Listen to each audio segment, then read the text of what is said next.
The next step is fully embracing this concept of client testimonials, getting their perspective, letting them tell the story. Their persuasive impact is incredible. That's becoming now an automated process for a lot of advisors. All of this creates a climate of advocacy. So now what I'd like you to talk about is, what does it look like to automate the concept of converting referability into actual referrals without looking needy, without chasing, without looking opportunistic, like, hey, I'm trying to grow my business, if you could help me out, just positioning it properly. How do we continue that and actually convert to get a higher quality and quantity of referrals using what you're talking about? Yeah, that's a super powerful question. And to support what you just said, the context of it all, Duncan, is that the end game for an advisor is really two things. One is to achieve their highest and best use, which is what you're saying, because when you do that, it's not just tremendous joy and satisfaction, but the business grows faster. And then the second thing, when we're talking about any form of AI or automation, the second thing is to have the business depend at the same time less on you as the principal, so it's worth more to somebody else, right? So at the end of the day, forms of automation not just produce more predictable results along the way, a more ROI, but it creates a more valuable enterprise at the same time. But that is the context. Here's what I am fascinated with. So there's a chasm we're trying to close here with referrals. On the one end, let's talk about consumers.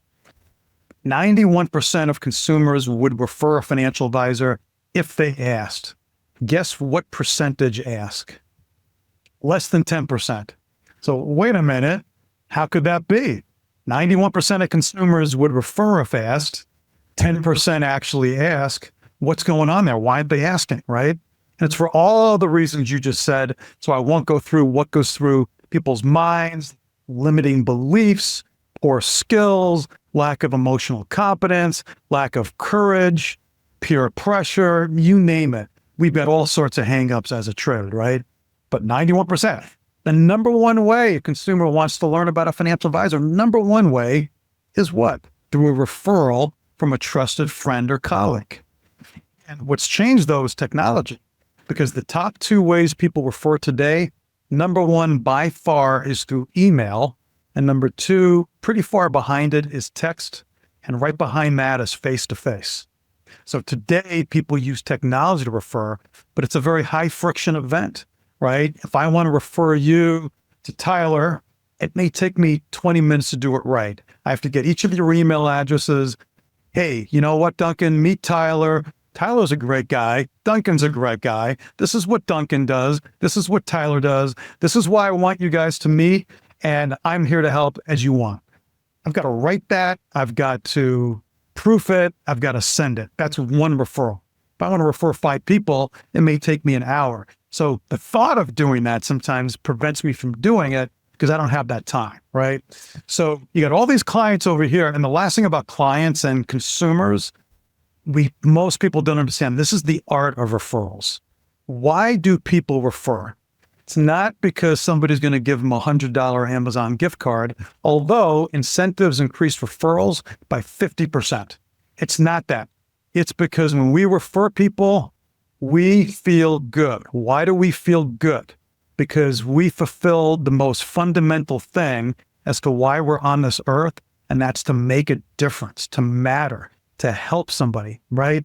At the end of the day, people don't put, I've got all these toys on my gravestone. In some way, they want somebody at the funeral to say, this person mattered in my life in this way, right? So we know this because we all refer now. We refer people to a good doctor or dentist or restaurant. When they come back and say, oh man, this person really helped me, or this restaurant was great. I had a phenomenal family, joyous occasion, right? So here you have these consumers that have these emotions and things they want to unleash. They want to refer. They do refer, and they're ready to refer.